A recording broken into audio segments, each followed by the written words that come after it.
inumpisahan na nga pong tibagin at sirain ang lumang palengke o yung dating palengke. Ito yung wet market dito sa bayan ng Buwak. So wala na po kayong makikita dyan na lumang palengke dahil yung tindahan ng isda, itong babang ito, yan, nandyan na yan nakapwesto, pansamantalang inilagay. Tapos yung area na yon, yan po ay inumpisahan ng tibagin. So papalitan po yan ng panibagong gusali at inaasahan naman natin na magkakaroon ng improvement.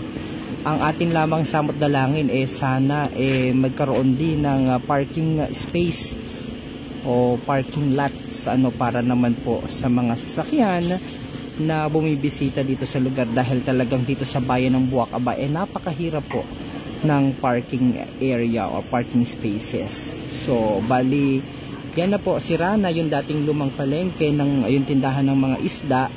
Ito yung nandito na, dito sa may bagong, ito kikita nyo po yung bagong bubong na yero na yan. Nandyan, medyo hindi lang nakikita dahil nandito tayo sa taas ng studio ng Marinduque News Network sa Lucky 7 Channel 3, kaya hindi natin masyado makita. Pero dyan ho yung dinilipat pansamantala yung tindahan ng mga isda. Tapos yung mga nagatinda doon ng mga yung may mga stall doon, nandito na po yan nakalagay. Yan nandyan na yan sa babang yan. Yan, kaya parang nawala na yung pathway doon. Kasi pakita ko sa inyo, inilipat na po yan. Diyan inilipat pa samantala yung mga nagatinda ng mga pagkain dito sa may gilid, yung bakery, nandito na po sila lahat. Nandiyan na sila lahat.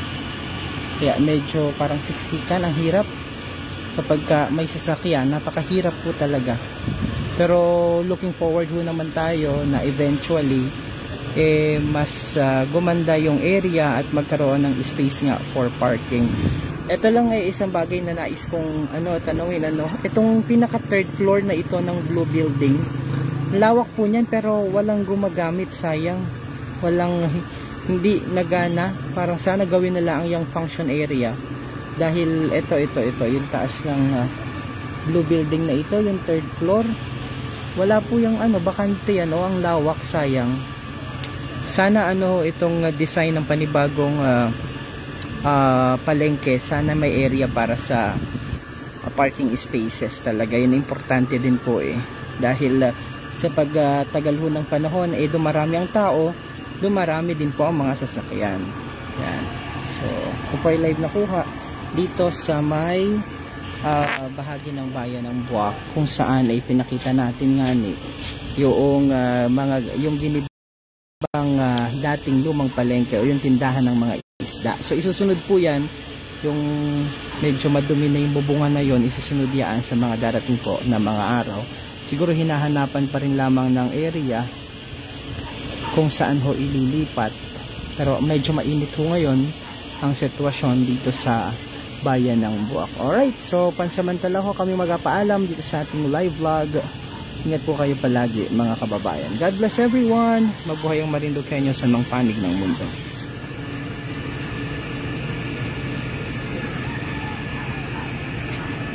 Hala.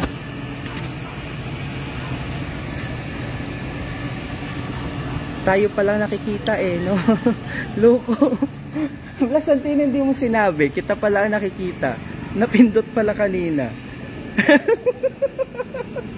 Adik ito. Mahaba ba gayon? Ha? Wala ka. Sa akin pala nakatutok. Sabi ko, bakit aking salamin ang nakikita ko? Adik itong si Santi. Alright, bye bye everyone. God bless.